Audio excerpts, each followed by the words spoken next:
On July 4th, 1776, America declared independence. All men are created equal, they wrote. But George Washington, the man who would lead this revolution, owned 318 enslaved people.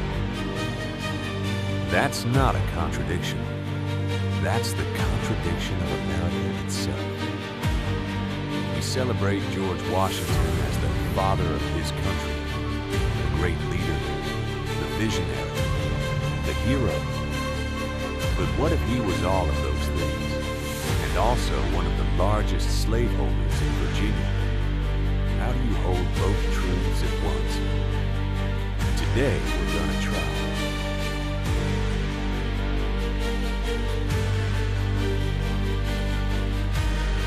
George Washington is iconic. He appears on the dollar bill, on monuments across America. Every child learns his name. He's taught as a hero, a founding father, a visionary. But we're told a simplified story, a story where good people do good things, where heroes are heroes, villains are villains, where complexity doesn't exist.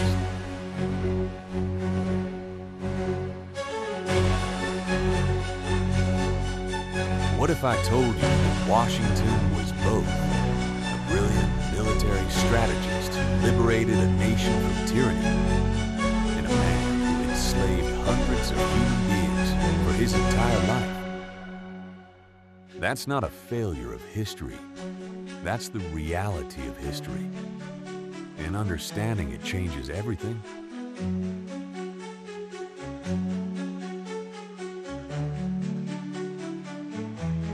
Let's start with a story we all know. George Washington was born in 1732 in Virginia. He became a surveyor, then a military officer. When conflict with Britain started, he was chosen to lead the Continental Army. He was brilliant, against all odds, facing the world's most powerful military. He led a ragtag army of colonists to victory.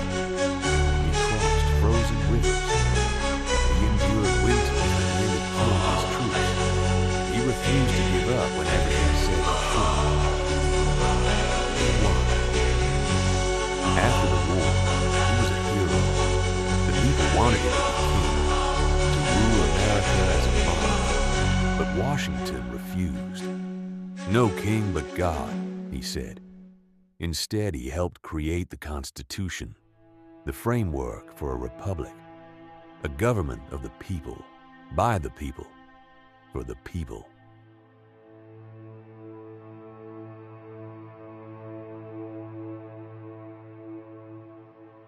He became president, served 2 terms, then gave up power, voluntarily.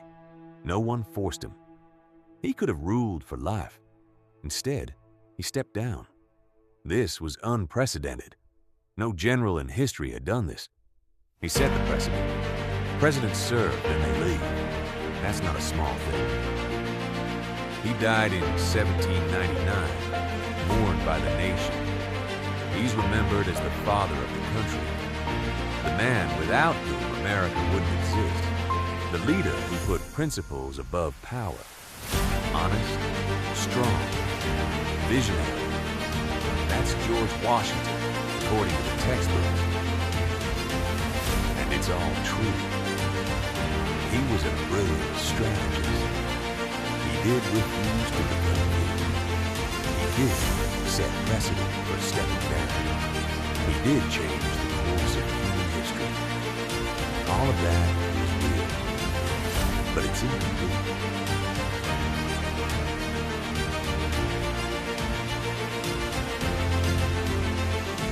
Now let's talk about what's not in the textbooks. George Washington owned 318 enslaved. Not 30, not 100. 318. These weren't investments he inherited and ignored. He actively bought enslaved people. He increased his holdings throughout his life. He profited from human bondage. Let's be specific about what that means. 380 years. Families separated and sold. Children born into slavery because their mothers were enslaved. People who worked 14-hour days in fields, building Washington's wealth. Whipped if they disobeyed. Hunted if they escaped. This wasn't some minor fact about Washington. This was his economy, his fortune, his life.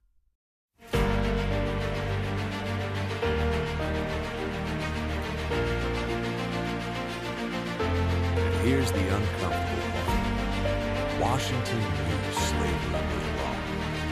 His own writings showed it. He wrote about the moral evil of slavery. He acknowledged it was unjust. He knew it was incompatible with the values of the revolution. Liberty for all, not just white men. But he never freed his enslaved people while he was alive. Not once. Not a single person. He kept them enslaved until the day he died. Even his will, his final document, was revealed. He freed his slaves after his wife died. Not immediately. Not during his lifetime. Only after he was gone. Why? Maybe legal reasons. They didn't want to keep his wife company. But the result is the same. 380 people remained enslaved at the time of his death. He had the power to free them. He chose not to. So we have a contradiction. A man who wrote about freedom while enslaving hundreds. A man who created a constitution about rights while denying rights to everyone here. This isn't a minor detail. This is who George Washington was.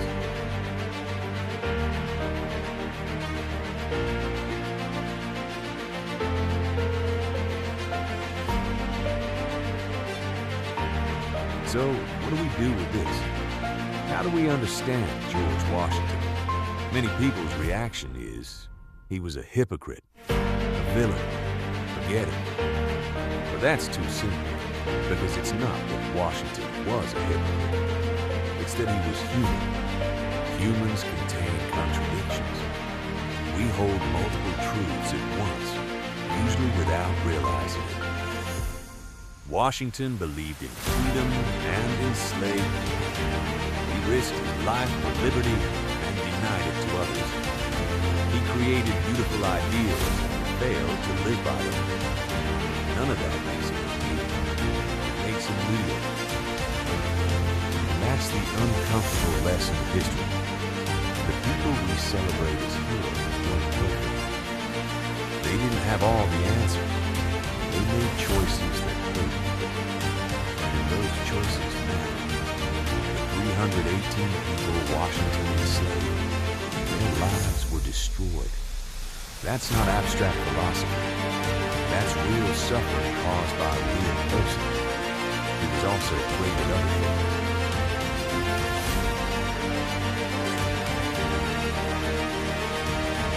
This is why we created the George Washington shirt. Not to say Washington was bad, not to tear down the founding fathers, but to say history is complicated, leaders are complicated. America was built on beautiful ideas and on the backs of enslaved people. Both of those things are true. The shirt forces that question. When someone sees this design and asks you about it, you get to say what we just said. George Washington created the framework for freedom, but he enslaved 318 people. Can you hold both truths? And suddenly, you're not just wearing a shirt. You're carrying a conversation about what it means to be human, about ambition and fear, about how the people we celebrate can hurt others. This is Historia and Camina, teaching through the clothes you wear. This is not right.